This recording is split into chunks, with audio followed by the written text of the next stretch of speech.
Is Rotten Tomatoes wrong about Aladdin, the 2019 live-action remake of the beloved 90s Disney classic animated film? It's another one in Disney canon, and Cruella actually comes out soon. And so you talk about piggybacking off of their great animated movies, 101 Dalmatians. Now we get to go back in time from that movie and see how Cruella became DeVille. But today it is all about Guy Ritchie's film Aladdin. It is currently 57% on the Tomatometer, which, yes, if you're a regular listener to the show, you know it's just oh so close. It's close to Freshville, but the good news is the audience score is a very robust 94%. And speaking of A's, I am sure that my very special co-host this week got nothing but straight A's, first honors all the way around, probably valedictorian of her high school class. Filling in for Jacqueline Coley while she's on vacation is one of my dear friends. You probably know her from the Rotten Tomatoes program, The Catch-Up, or you probably saw her amazing red carpet work at this year's Oscars, the one, the only, Naz Perez. I am so excited to finally have your magic carpet fly you into our airspace. You know what, Mark? It's just going to be a whole new world. Wow. What an intro. Are you Miss Cleo? How did you know that I got straight A's in school? That was wild. Oh my gosh. I'm glad we're getting all of our Aladdin musical cues out of the way early. I know I'm the worst with puns because I used to produce Bachelor and we would always have to like come up with puns, you know, like for cast to say. So I had that. I thought about that one like days ago, guys, not going to lie. But I'm so excited to be here. Yeah, you can probably already hear our guest is chomping at the bit today, too, to talk about this. So he is Winston A. Marshall. We're going to bring him in just a minute. Before we say hello to Winston, Naz, you're new to the show, but I'm going to put you right in the white-hot spotlight of telling our audience, all of our freshies out there, what is Aladdin 2019 about? So 2019 version of Aladdin is about a street thief named Aladdin. He meets this beautiful young girl who in reality is the gorgeous Princess Jasmine, but he doesn't know it at the time.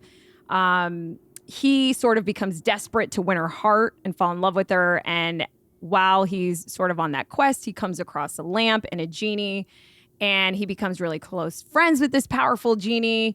And both of them soon find out that the evil sorcerer Jafar is sort of also wanting this lamp so that he can take over the kingdom and like neighboring towns. I think that's the best way I can describe. Obviously, so much amazing stuff happens in between, but I think that's sort of the meat and potatoes of live action Aladdin. You get the meat, you get the potatoes. There's also a really cute monkey and a very interesting parrot in Aladdin, both the classic animated version and the 2019 live action. But you're right, and it was a really interesting movie to rewatch because I saw it initially when it came out in theaters, and then getting it to watch again. It's this. There's a lot to chew on here. We're going to get to all that with you, Naz, and with our guest this week. He is a returning champion. You know him, you love him. You can check out his YouTube channel show, Blerds N the Hood. That's also his podcast with our buddy Jay Washington. Hey, he's been on the show too. They talk about pop culture, sports, a little bit of politics, a little bit of news, and more from a blurred perspective. He is the one, the only, Winston A. Marshall. Winston, how are we, sir? I'm good. Thank you for having me back and having me back for what I would say is the best live action Disney movie that we've gotten so far. Whoa! Are you ready? I'm going out on a limb. I was going to say, that is really kicking off with heat. Do me a favor, don't bang the table when you're making points, Winston, because you're already just shocking the world with this claim that it's the best live. Okay, so let's start there then. Winston, I have a feeling I know the answer, but it's my job to ask it. Is Rotten Tomatoes wrong about the Tomatometer of Aladdin, which is currently 57% rotten? They are wrong. They are wrong. Now, I will openly admit, especially for someone that Aladdin was my favorite Disney movie back in the day, that I do give the edge out to the animated Aladdin. But to have it for people that have been like, oh, it was so bad. It was not. It was phenomenal. Okay, Naz, he's getting it up there with the animated version. So let's throw the question to you. Is Rotten Tomatoes also wrong in the world of Aladdin 2019? Okay, so I feel like I have to give people a little bit of context just because I'm new to the podcast. So I was born in 1990.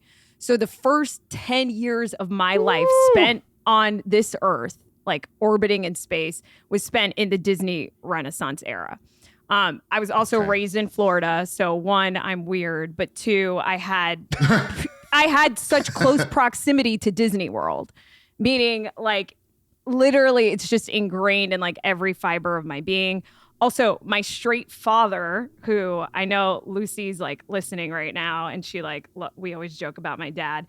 My straight father would literally walk around quoting Jafar in my household whenever I wanted something. He would act like he would like joke at me and be like, "You're Princess Jasmine right now." That I actually made him record what he would say to me, and I'm gonna play it for you guys. Aw.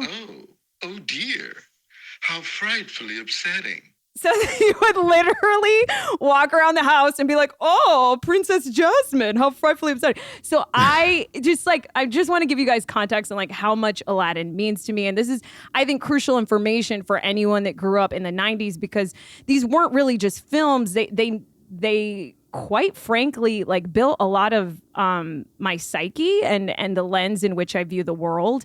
Aladdin was so important to me because as a Latinx person, Jasmine was the closest princess and Pocahontas that I had to someone that sort of looked like my family. And so whenever we would play make-believe in our neighborhood, I had to be Jasmine or Pocahontas. I could never be Belle, and I always wanted to be Belle.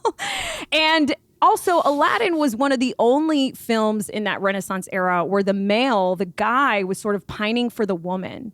You know, it wasn't like Little Mermaid where she was willing to give up her voice.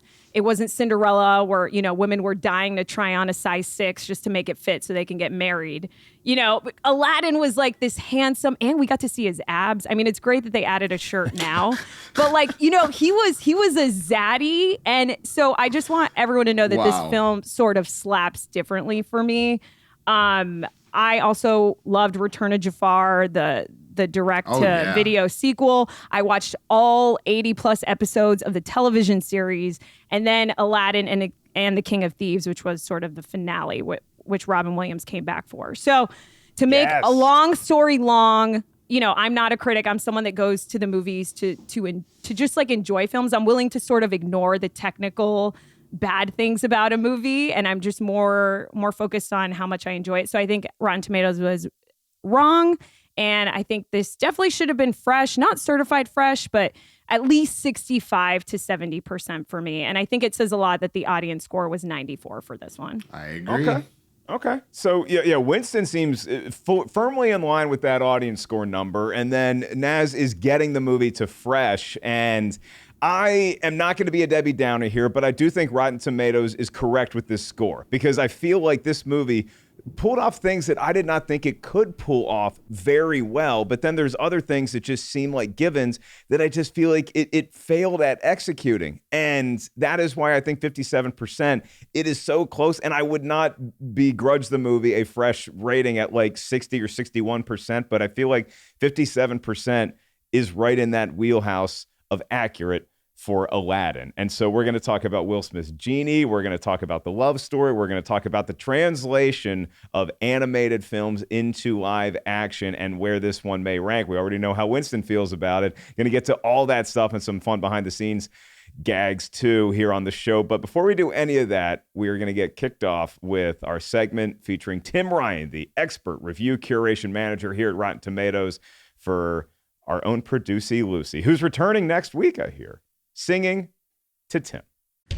2 minutes with Tim. Thank you, Mark. Beauty and the Beast was one of the biggest box office hits of 2017. And if there was some question about whether the Disney live-action remakes had an artistic reason for being, there was no question that the public was really enjoying them. But after the huge success of Beauty and the Beast, Christopher Robin was next. And while it got some pretty solid reviews, it's at 72% on the Tomatometer, it didn't exactly set the box office on fire. And that was followed up by Dumbo, which at 46% got worse reviews and also didn't exactly set the box office on fire. Still, I think there was a lot of interest going into Aladdin because A, the original was so beloved, and B, there was a lot of curiosity about how Will Smith would step into the role that had been so wonderfully performed by Robin Williams. But the critics' response was pretty muted, even if the audience response was a lot more positive. It's at 57% on the Tomatometer with 379 reviews, and it has a 94% audience score. So a little bit of a divergence there. So what did the critics have to say? In a rotten review, Samin Amir of the Express Tribune in Pakistan wrote, "The film has a tough predecessor to live up to, and it simply isn't as vibrant or joyous as its 1992 counterpart, nor does it do anything creative enough to justify its existence." However, in a fresh review, Jazz Tankay of Awards Daily wrote, "Aladdin is fun. It's entertaining. It's a visual feast. Guy Ritchie hasn't tampered much with it, and Will Smith absolutely delights and delivers." Rotten Tomatoes critics' consensus for Aladdin reads, "Aladdin retells its classic source material story with sufficient spectacle and skill, even if it never approaches the dazzling splendor of the animated original." But even if a number of critics were impressed by the musical numbers and the visuals, a lot of them felt it didn't really do enough to really expand on the 1992 original, nor did it necessarily bring a ton new to the table. So yeah, after Aladdin came The Lion King and Maleficent, Mistress of Evil, both of which did pretty well with audiences, but the critics were definitely muted on both of those as well. So Mark and Naz, is this new Aladdin a whole new world, a new fantastic point of view, or are they only dreaming? Back to you guys. Come on, Tim, sing the song. And as Winston, it felt like he was just about ready to belt out a whole new world, and then he chickened out at the last minute. I don't know why he didn't just go for it. I mean, look, we all know what a whole new world is about. That is purely about losing your virginity. He should have just done it and just let us just have that moment together. It would have been fine. Wow, Winston, I'm scared of your Spotify playlist that you play in those moments. Like, there's a whole new world on there. Yeah. I can show you the world. Shining, shimmering, splendid. Like, yeah, that's very clearly about the, tell me, princess, now when did you last let your heart decide? Like, come on now. I've never been happier to be talking with Winston, but not have him talk about The Lion King and Can You Feel the Love Tonight and reading which between is the lines. Probably also on his playlist, I assume. Probably, yes. You know anything about Winston? There's going to be a lot of Disney tunes on that playlist. So... And now it is that time to get into the movie talk itself with our movie scenes. And look, the headline when the movie was released and the thing that I think people were most excited to see was how do you top the Genie that Robin Williams brilliantly portrayed in 1992? How's Will Smith going to follow it? So I'll just tell y'all, for me, that was the big ticket item for me walking into the theater. And I really liked Will Smith as the Genie because he wasn't trying to outdo Robin Williams. Robin Williams' manic energy and his comedic timing is a one of one. That's not a once in a generation talent. That's a once in the existence of the planet Earth sort of talent that he has. But Will Smith has such a charisma, has such a personality that the Genie won me over. I was already locked in because I love the opening sequence and when Aladdin sort of rescues Jasmine when she gets in some trouble in the street. But then when we meet Will Smith's Genie, I was like, yeah, I see what this movie's doing. You get 3 wishes. They must begin with rubbing the lamp and saying, I wish. Got it? Think so. A couple other rules. You can't wish for more wishes. 3 is enough. Now, I can't make anybody love anybody or bring anybody back from the dead. Oh, feel free to interrupt me anytime you don't understand. I'm kidding. Don't ever interrupt me, no matter what. And I fully bought into it. The Genie read for you, Winston, in this movie. Absolutely. I think the best way that I can think about it is I think about how the Joker has been portrayed in various Batman films. So you had, Jack Nicholson didn't try and do Cesar Romero, and Heath Ledger didn't try and do Jack Nicholson, and we don't talk about, Jared Leto. And then, Joaquin Phoenix did his own thing. I think this is a situation where you have an iconic character that was already played to the absolute nth degree. And it would have been detrimental to Will to try and be Robin. That's never who he's always been high energy himself. but in a completely different fashion. So knowing that we're not trying to recreate the same thing, he gave his own almost like Fresh Prince of Bel-Air version of the Genie, which was still fun in and of itself. It's just a completely different like envisioning of it. And I think that it really read when you remember that that's who Will has been his whole career, has been very just like playful and just kind of silly in his own kind of cool right. I think it went really well because I think the other thing about it too, Will's type of like shenanigans is a little more grounded than Robin's. I don't think Robin playing the Genie in the live action would have read very well because I don't think that a lot of that crazy over the top spectacle would have played nearly as well. And like you needed the animation to literally make the millions of goats when he baas as goats in the song Prince Ali and everything, right? You needed him to be able to really be larger than life.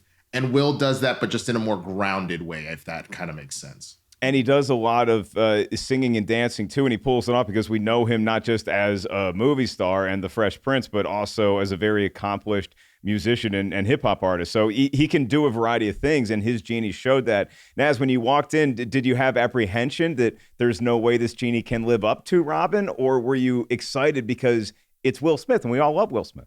I think apprehension is literally the perfect word to describe it. And I think that's how I walk into any Disney live action, especially from Disney Renaissance, because I'm like, oh no, like you walk in and you're sort of someone like, you know, like people on dating apps in LA where they're just like on there and they don't even know what they want. You don't know what you want. You want the same exact thing you saw when you were a child, but you also want something different. And so it's sort of like this crapshoot. And for me, Genie, like I didn't even know who Robin Williams was when I first saw Aladdin. You know, that was my first introduction to who Robin Williams was. And I read that the part was actually written for Robin Williams. The writers wrote Genie thinking about Robin Williams in their head, not even thinking that they would get him to play it. So when he played it, and you know, let's talk about Genie for a second. He's arguably like the coolest ancillary like Disney side part. He's like cool and magical and all powerful, but he's warm and he's hilarious. Like whenever I went to McDonald's, I was like, I hope Genie's in my Happy Meal, you know, like, and I don't think that there's anyone there's no actor that is more voice actor that's more synonymous with a Disney character than there is Robin Williams and Genie. I can't even think of the faces of any of the other characters. I remember in like the trailers watching other Disney VHSs, you would see Robin Williams in the booth saying like, it's a kinder, gentler Genie. Look at this, you know? And so for me, Robin Williams was Genie. So going in, again, apprehension, I'm like, there's no way. The fact that Will Smith came in, made this completely his own, like you said, you know, I don't want to repeat everything you said, but didn't try and impersonate Robin and just took the character and made it the essence of Will Smith, adding in like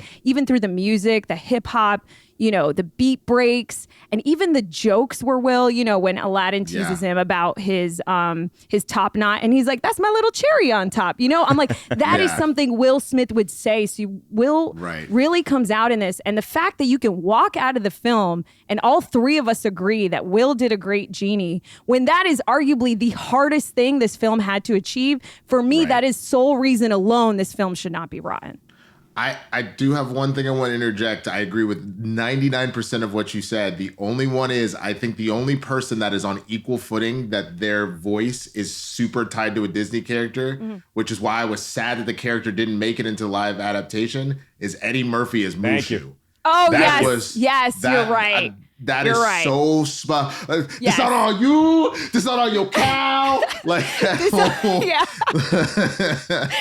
popped out of the snow like a daisy. Yeah, no, you're absolutely right. I forget about Mushu because, you know, unfortunately for some people, he wasn't in the live action, you know. So yeah, you're absolutely correct in that. But Will nailed it. He really, really nailed it. Just so thrilled that you are talking about Robin Williams and Eddie Murphy. It's almost like comedians are underappreciated, right, Molly? No, the dog fell asleep again. So look, let's get into some of these scenes that really spoke to us in this version of the film, because Guy Ritchie directing it, that was sort of a curveball that no one really expected to see. And people might have been, there's that word again, Naz, apprehensive about what he was going to do with this. But the thing that struck me, Winston, as soon as the movie comes on is, oh, wait, Guy Ritchie, has a background in directing music videos, and the first sequence in this film put that on full display. So is it the musical numbers for you that really make you like this movie and turn that like into love?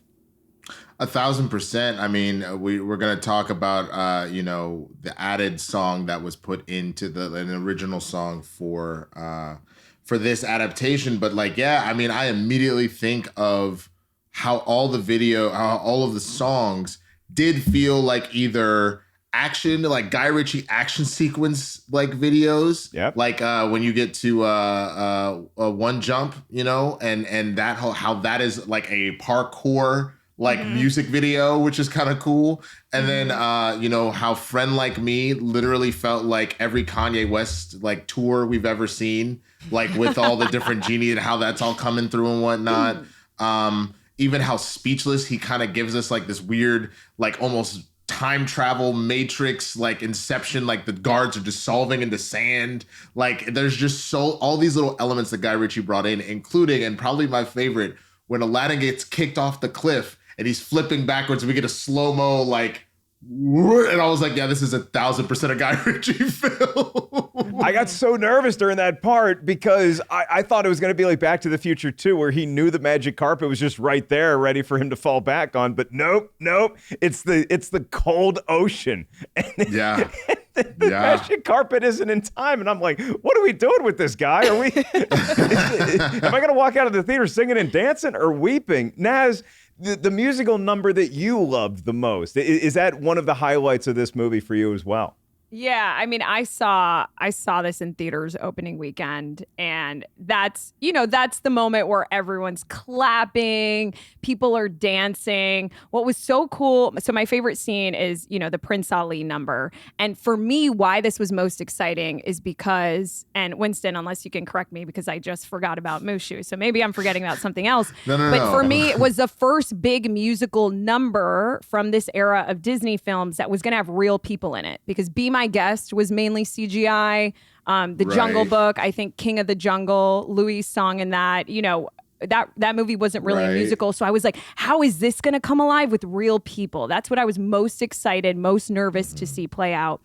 And the fact that it just, it starts the anticipation with spices falling and the tea glasses shaking. And then you see all these people in white horses and camels and just drenched in color, beating drums. And then you see Will with this massive hat that just explodes. You're gonna love this guy, Prince Ali, fabulous, he Ali Ababa. Show some respect, boy, genuflect. And it's just so exciting. It was Agrabah meets Mardi Gras. And what was so cool about the way that they brought this to life is that Will, again, adding his hip hop influence, he's jumping around and he's like, fellas, how many golden, whatever does he have? He's like, how many peacocks does he have? Ad-libs, yeah. How many camels? Yeah. And he's doing the ad-libs and you just want to jump up and down. And all of a sudden, Prince Ali, which was already this incredible song, like thank you, Alan Menken and the people that wrote the lyrics to it, was already an incredible number. Didn't think it could supersede my expectations, and it does. It became this sort of hip hop version that I wanted to run home, memorize the lyrics to, and just remember the pacing of this one. Even when he's jumping up and down, when he's like, woo, woo, and just the dancing and the women in the yellow and purple feathers, just the way that whole scene comes to life. The only thing I was bummed about is that Aladdin didn't the elephant that Aladdin was on didn't kick down the doors of the palace, which I really, really love in the animated scene. When Jafar tries to close the door and then he just gets kicked open. And Iago gets smushed. I was really hoping for that, but I will say the button to that scene, which is when Aladdin and Genie, meet Jasmine and the Sultan and Jafar. It's this awkward meeting of the parents, and it was one of the most hilarious scenes in the film that I just felt like the whole thing was perfectly executed. Like you said, I think Guy Ritchie's, his actionness and Prince of... when he was announced to direct this, I really thought this was going to be more of a Prince of Persia sort of type of movie, way more action. But like you said, you really see his influences, and it was just everything I wanted and more. I really, really loved the Prince Ali scene. And I will say, the last thing I will say is Agrabah, where I feel like the movie fell short for me. And again, I was willing to ignore because I'm just a fan. Is Agrabah felt very contained and small to me. Like, I feel like when we think of other backdrops when it comes to Disney, like Beauty and the Beast takes place in a castle and a small town, and same with Cinderella. And so Agrabah is like arguably one of the coolest. It's the Rainbow Road of this Mario Kart, you know? So I was so excited to see this world come to life, but it didn't really come to life in the way I wanted it to. It felt very small. I felt like a lot of the scenes took place on like a set. So the reason why Prince Ali hit so hard for me is because it was the one time where I felt like Agrabah felt really big, and we saw faces of the people that lived in Agrabah. Okay, that's fair. Because here's my thing with this movie overall is that those musical numbers y'all are talking about, I thought were great. And I'm the dope that walks into a movie theater to see a musical, and I don't have a negative attitude towards it, but it takes me like 5 minutes to just acknowledge that, okay, we're just going to be breaking into singing and dancing for the next 2 hours, and I'm just going to have to live with it. Whether it's something as fantastical as Aladdin, or it's La La Land, or it's Les Miserables, whatever it is, it's like, okay, people are going to be singing, Mark, you got to get over this. And I do. And then I can get swept up in a world of imagination.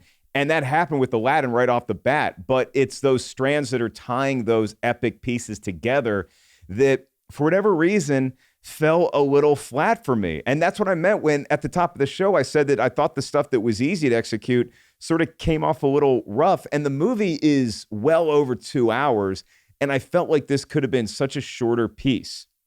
And maybe that's because I think that the whole premise of this movie is that Aladdin is basically lying to Jasmine for most of the movie about who he really is. And there's just things you can get away with easier in the world of animation that are tougher to pull off live action. And I think that getting over that hurdle of her accepting that this guy's been lying to me her whole relationship, you know? I mean, hold on. I think the balance to that, though, is she didn't really, really lie in the animated one, but she came out swinging, talking about, now that was, I'm the handmaiden. That's the princess. Because remember, like, Aladdin shows up and she's like, just pretend like you're the.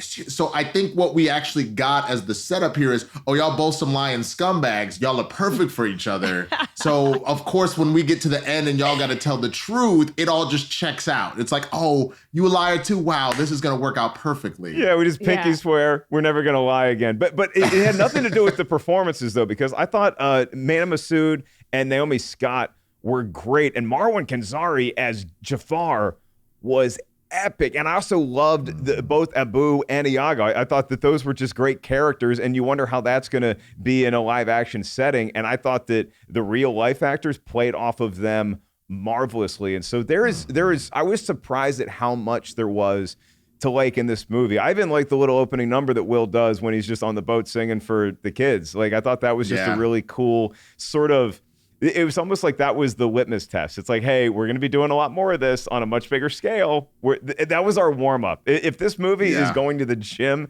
that was just stretching with the bands before you really hit the heavy weights. I don't disagree with you, Mark. I think a lot of people would agree that there was some pacing and editing that sort of fell flat. But for me, I think what you're saying is absolutely right. I think this was casted, like, the people that were casted were so good in their roles, not just vocally, but also acting wise, that for me, everyone really just made it jump off of the page. You know what I mean? And it wasn't, because when you look at other Disney live actions, sometimes I think in the past, Disney has cast people that maybe are this character, but aren't as great of a singer.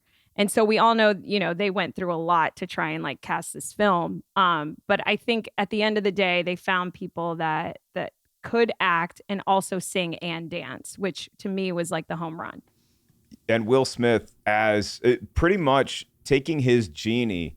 And one of the things that I really enjoyed about this separation from what Robin Williams did was that Will Smith has some history with a performance like this. And I'm talking about the movie Hitch, where he's just giving Kevin James dating advice. And it was like he was the Hitch to Aladdin's Kevin James in this movie. And I totally bought into it. I thought it was so cool that, like, yeah, the dude's been around what, 10,000 years? I mean, most of that was spent sleeping inside a lamp, but he still has all that life experience. And so kids, just respect your elders. When they're giving you relationship advice, they may not have had to put their own stuff into practice in a minute, but they still have some perspective that you don't. And so, especially if your older friend happens to be a blue genie that is over 10 grand, listen to what he's telling you. You might want to do that. Yeah, I agree, Mark, too, because Will, and again, it comes down to who I think for me, only Will or The Rock could have played the genie, because it had to be someone warm and charismatic, because the love story is actually secondary in Aladdin. It's really the story about identity, who you are, and this friendship between Aladdin and Genie. And I feel like Will really brought that warmth that he has and charisma to surface that like the genie needs in order for it to work. Well, that's a great call with Dwayne Johnson. I like that a lot, because there's elements of a genie-like sort of figure in his Maui performance in Moana. Well, so that's exactly what I was that. thinking. Yeah, I was like, he totally could have pulled this off too, I think. This is gonna sound really weird, but because you brought up The Rock, and this isn't even the point I was gonna make right now, but since you brought up The Rock, I actually would have loved to have seen a Kevin Hart genie. I feel like that would have been absolutely, both knowing because of how small he is, that he gets to play somebody big, he would lose his mind about that.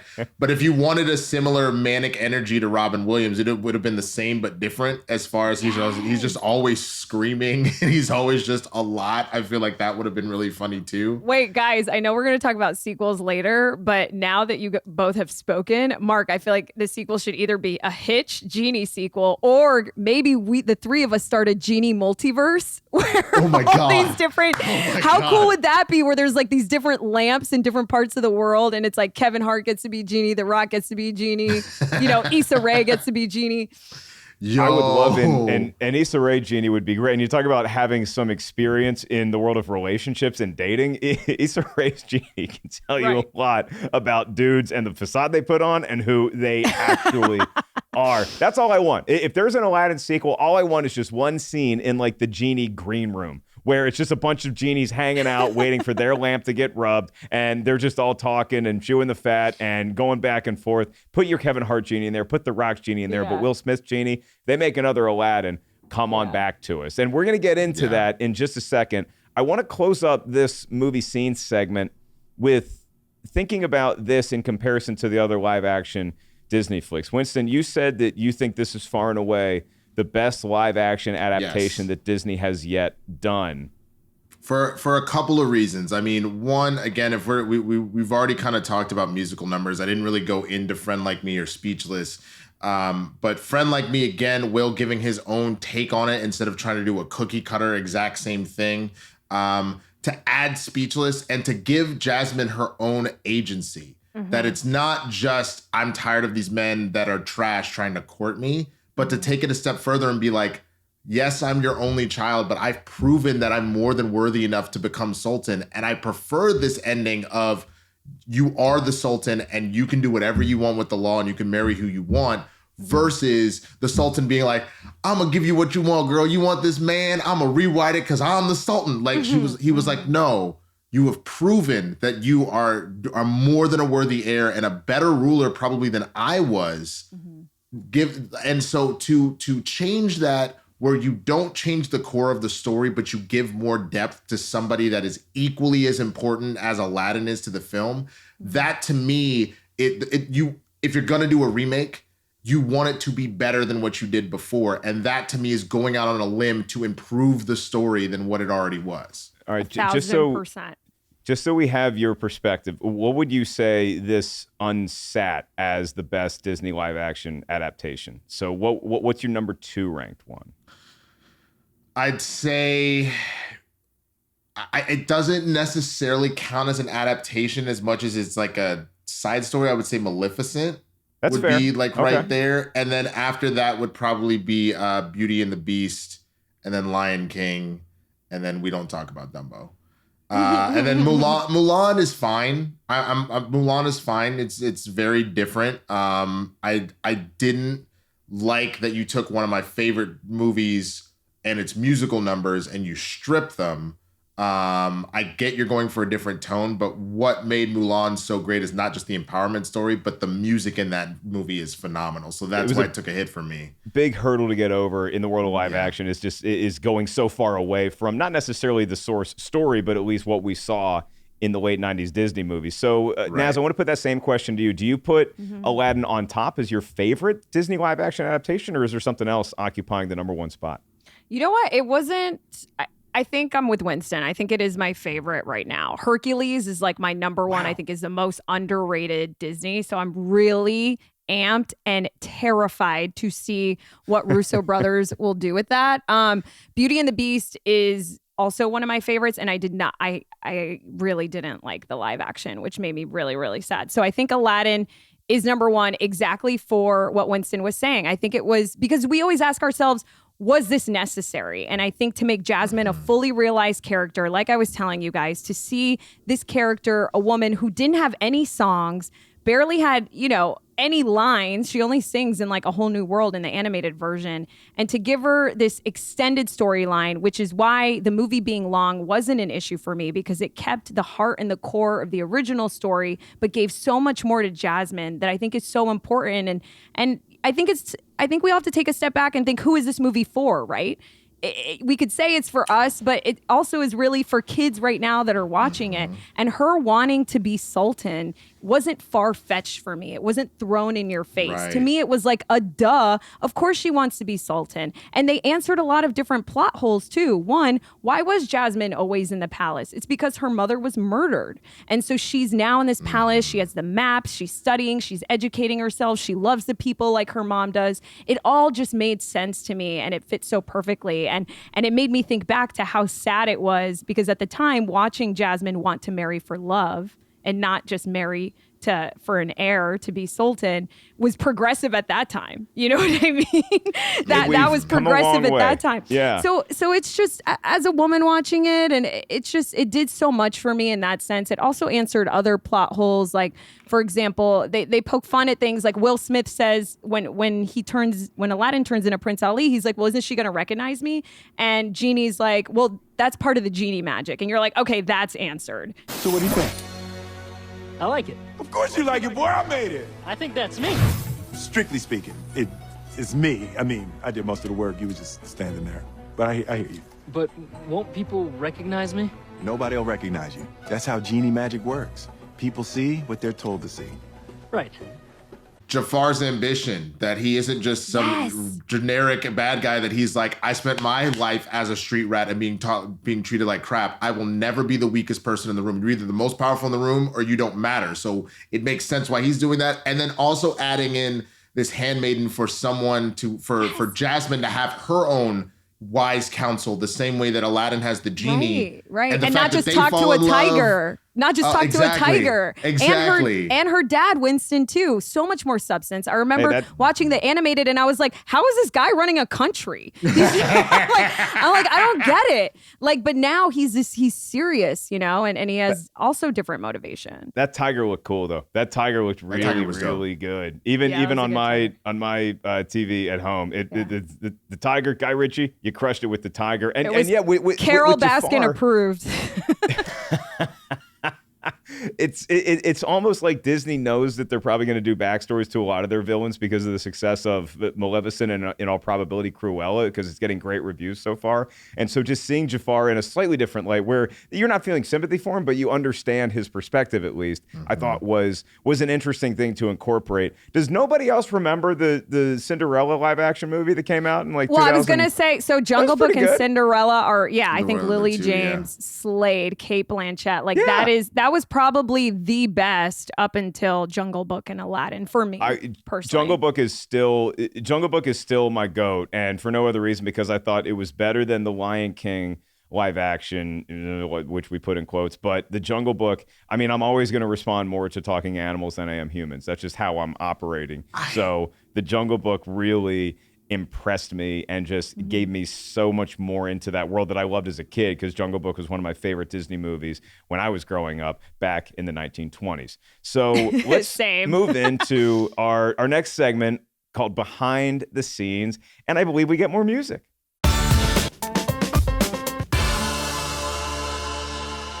So we touched on there might be an Aladdin sequel, and that plays into the internet reacting to each and every little tidbit that Disney throws our way. And that is certainly what happened when the first image of Will Smith's Genie surfaced and started going around, and everybody was freaking out and losing their minds. It seems like once the trailer came out, people were like, okay, I'll stop complaining about a movie I haven't seen yet based off of one image. But there was a hurdle for this movie right from the start, in part because people just saw the Genie and it wasn't the exact Genie that they thought it could be. And so they freaked out and lost their minds. The overreaction to the Genie.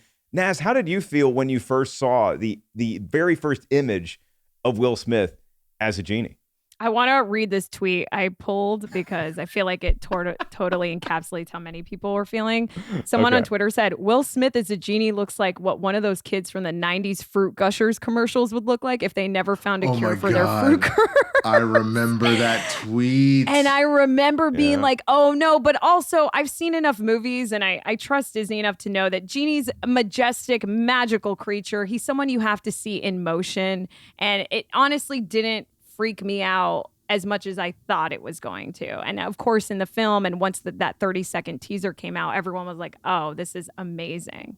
It wasn't like Polar Express animation scary, you know? Winston, right. How was your Twitter day when Will Smith's Genie first was released? I can't find the tweet because I don't quite remember when the trailer dropped, but I remember seeing it and being like, all right, I'm 1,000% here for it, especially because I know one of the biggest concerns has been like, okay, we're gonna do Aladdin. They need to cast people that would have actually been in Agrabah and not whitewashes, because that could get really dangerous. Right. And that to me, I think was the bigger thing, is that you obviously are gonna need some sort of A-list comedian to cover the Genie. And to pull Will was a strong choice there. Which is funny because they also realized to have Will Smith be a part of it, you were gonna have to make this more about the Genie. Which is why even the opening sequence, even though the Genie in the form of the merchant is singing Arabian Nights to us in the animated version, you don't think this is a story about the merchant. He's just like, oh yeah, let me tell you whatever. And then Will's there, and even though he's giving us the story, I'm kind of like, why are you not blue and you're kind of telling us the story, and like you have kids and a wife? Yeah. What's going on here? I didn't like that opening, Winston. Okay, really nobody's with me. You didn't like the warm up. I liked it. I was like, I see what they're doing. Clearly, Will's contract was like, woo, huh? Hey, I'm not gonna do this unless, woo, you make me the lead, though. Like, because supposedly that's why he didn't do The Matrix. He was like, this is it, or not The Matrix, Django. Because he was like, I don't think that this movie is about Django. This is about the doctor. Oh my God, why is my brain? Yeah, I know it's Christoph Waltz, right? Yes, Christoph Waltz's character. Yeah. We didn't have to prep for Django Unchained, so it's forgivable to fair lose a name or two in the translation. But yeah, I mean, right. it really is one of those things where, for me, I'm not a wrestling fan, and so a lot of people equate that with Ric Flair. That's all Will Smith to me. That is how I've known Will Smith my entire life. When he is in the Independence Day spaceship at the end, and he says, "I got to get me one of these." Like, that's the guy. That's one of my all-time faves. And so to see so much of that personality, either as a Genie or as just some guy singing to kids on a boat, I was there for it. And I think that, look, this movie ended up doing over $1 billion of business worldwide, which, as we know, means when you see dollar signs, that also means the potential for sequels. So what do we want to see in an Aladdin sequel, if we want to see an Aladdin sequel at all? Start with you, Winston. I mean, I would want to see, I think the one thing that this movie was missing that wouldn't make me put it at any sort of perfect range or anything like that, but has it up there, I actually enjoy Jafar singing. I love the villain singing and being sinister, and his own reprise of Prince Ali being like, Prince Ali, as you can see, is merely a lad. Like, not having that, I kind of hated. So if we're bringing Homie back, I either need him to take some singing lessons and get ready to sing in Return of Jafar, because You're Only Second Rate is a great song in that sequel. Or I need them to cast somebody to be his singing voice. We've done it plenty of times before, because Jafar needs to sing. I'm sorry. He's not just the evil vizier. he's him and Scar and Ursula. There's this level of just kind of like, you know, that the other thing too that I know that like I play dodgeball. A lot of people know that, and I play a lot of dodgeball with WeHo Dodgeball. And one of my favorite themes is when they do Disney villains, and literally like, so you'll come dressed as characters at games all the time, and they'll literally go through the whole road. Like that is what makes Jafar and Scar and Ursula so fun, are these evil tales of like be prepared and you know, like I needed that. That was the one thing I would love to see that in a sequel. All right, Naz, you have the final word in this segment. What does Miss Perez want to see in a sequel, or do you just want it to be straight up an adaptation of The Return of Jafar? I do. So I think I read that they're going for completely new stories. And I mean, Winston, I think we're just like right here, you know. I feel like we're just sharing. We're two halves of a whole idiot that want this movie to be fresh, because Jafar is iconic for me. And again, everyone called him Hot Jafar, you know, when he was first casted, and I was excited. And I think Marwan did an incredible job. But I do feel like it was lacking comedy for me, I think, in the writing. I wish Jafar was a little funnier. I wish he sang at the end, like you were saying. And Jafar and Iago as well. Like I wanted, you know, Alan Tudyk, or I wanted Iago to be more of a prominent character. I would love to see like Sacha Baron Cohen do like an Iago. And so I would really love a sequel around Jafar, and more Jasmine, obviously. Always more Jasmine, and how she's, you know, now... What is it like for her to be Sultan? I think that would be really important for people to see. Yeah, I stand by this movie deserves its Tomatometer score, although I would not bat an eye if it made it into fresh territory one day. But I think 57% is fair. Having said that, I'd be up for a sequel in this world. If you want to return everybody, there was so much controversy when this movie was announced that Guy Ritchie was doing it, that Will Smith was going to be the Genie. And then even after the film's release, with Mina Massoud not getting a lot of offers, the kid is great in this movie. Get him work, or at least put him in a sequel, because I want to see more stories here too. And I feel like if this kind of film can survive all of that hype and backlash and back and forth, even before the film comes out, and it ends up doing $1 billion, that now you know it can be successful. You know you have a working template. You know how to do this sort of thing.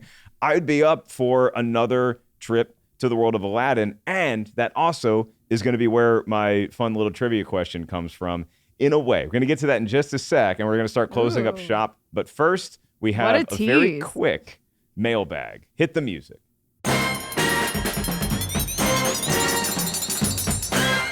Yeah, I am nothing if not a tease, as you both know. So this is from an esteemed member of our Freshie Ketchup crew, Mary Cullen. And she simply says, I'm enjoying your podcast, but could you do some romantic comedies? I loved your Love Actually discussion. Thanks. And thank you, Mary. Appreciate you being a fan of the show. And Mary, I got good news for you, because our own Naz Perez, Winston, I don't know if you knew this, brought up a movie that I was shocked to hear is not only rotten, but is like super rotten. Naz, if you'll do the honors. Yes. So, Mary, I 1,000% agree, because rom-coms are life. Let me just look up the current Tomatometer score before I drop off this bomb and say the wrong number. But The Holiday by Nancy Meyers is rotten at 49% on the Tomatometer. It is arguably, I think, that The Holiday should definitely be a Rotten Tomatoes is Wrong podcast episode, because Kate Winslet, Jack Black, the cutest old man to ever be in a film, Cameron Diaz, Jude Law. It's the perfect Christmas film. It's the perfect rom-com film. And the opening monologue has never made me feel so seen as a single person. So yes, I want The Holiday to be talked about. Winston, I'm looking at your face in this tiny little Zoom box, and I see you reacting. I see you having a violent reaction to The Holiday score. Is that because you love The Holiday, or you've never heard of it? I've heard of it. I don't think I ever saw it, but I would say that looking at it, when I was both, I love rom-coms, but I was both seeing the trailers, and I was going through my mind like, I want to see that, but also that looks terrible. No. If I'm being honest, It's great. It's great. Is it? Okay. It's so good. It's right. Christmas Yeah. Mark, movie, yeah. do you love it? And I also love the fact that Cameron Diaz worked in the movie industry in the film. I Her do. I character. loved everything about it. I loved the swap. It made me inspired to want to be in a relationship. Luckily, that dissipated as soon as the movie ended. But it basically, Kate Winslet has one of two paths she can go. She can either get with the program that is being offered to her in the holiday, or she can just continue down this path of wallowing in which she would end up in Easttown, Pennsylvania, and become a detective. And she's doing a brilliant job on the Mayor of She's Easttown. so by the way. iconic on Mayor of it's just- Easttown. Oh my God. I'm pretty locked into that show right now. Same. And as we do say thank you, good night here on a very fun, energetic, kinetic. It's like Guy Ritchie directed this episode of Rotten Tomatoes is Wrong, because it was just whiz, bang, zigzag, so much fun because of Naz and Winston. So Winston, let's start with you. It's so great to have you back. Can't wait to have you back again. Thanks, sir. What are you working on right now? And could you throw us a movie recommendation for all the kids listening? Of course. So right now you can find me on all the socials at the Swaggy Blerd, TheSwaggyBlerd, Twitter, Instagram, Facebook, YouTube, all that stuff. Every Tuesday and Thursday, I do a show called Blerds N the Hood, as Mark mentioned at the top of the podcast, with my co-host Jay Washington, and it is absolutely ridiculous. I will say it's not for the faint of heart. Don't listen to it around your children, or your boss. If your significant other be looking at you funny sometimes with the stuff you watch, maybe put some AirPods on. That's all I will say, because we go in. I also do a show over on the Shimoda Entertainment Network called The Inner Geekdom Show, Tuesdays at 9 a.m. I do reviews of some of the biggest nerdy shows that you know. WandaVision, The Falcon and the Winter Soldier. We'll be doing Loki soon. We've done Invincible. We're going to do Jupiter's Legacy this week. So all sorts of stuff there as well. And other than that, that's kind of pretty much it that's going on right now. A lot of you know me from the Schmodown. Got running swag over there as well. That's pretty much all. And then a movie recommendation. I don't have a movie recommendation right now, but I do have a show one. If you are as late to this train as I was, Better Call Saul is phenomenal. I finally sat down and decided to start it because I was a huge Breaking Bad fan, and I finally got caught up with all of my shows, and I was like, I need something to watch while I pack for this move, hence my apartment looking so messy right now, because this is the new digs. Exactly. Better Call Saul takes where Breaking Bad left off and just hits the ground running, and we realize why Vince Gilligan is one of the greatest showrunners and show creators that we've seen. So if you haven't watched that show, all of the first 4 seasons are on Netflix. The final 6th season is coming out, I want to say, early next year, so you have plenty of time to get caught up. I can't recommend it enough. Better Call Saul. He was late, but better late than never, because, it is a pretty great show. Naz, before we get to your stuff, because I know we all got to get out of here, but I did tease a trivia question, and here it is. It's about the animated versions of Aladdin and how we had the hit Aladdin. Obviously, Robin Williams is the genie. Robin Williams returned for, I believe it was The Sands of Time, the direct to VHS. Yes, kids, direct to VHS. The King of Thieves, I believe it was. The King of Thieves. Okay, maybe Sands of Time. Who does, I do know this though, in Return of Jafar, it was not Robin Williams voicing the genie. It was another very well-known voice actor for a legendary character in the world of animation. Can you name either the character that they're known for or the person doing the voice? I can name the character. Okay. Homer Simpson. Dan Castellaneta is correct. The voice of Homer also does the voice of the genie. And a mighty capable job of it, as I recall, from watching The Return of Jafar. I'm just an Aladdin super fan, guys. Yeah. There you go. It's pretty and where can everybody check out all the stuff you're working on, Naz? I know you always got 1,000 things going on, and I don't know how you find time to sleep, but you're putting out a lot of great work right now. So what's some of the projects the kids can look for? Yeah, just one of the few things I have in common with Beyonce. No, just kidding.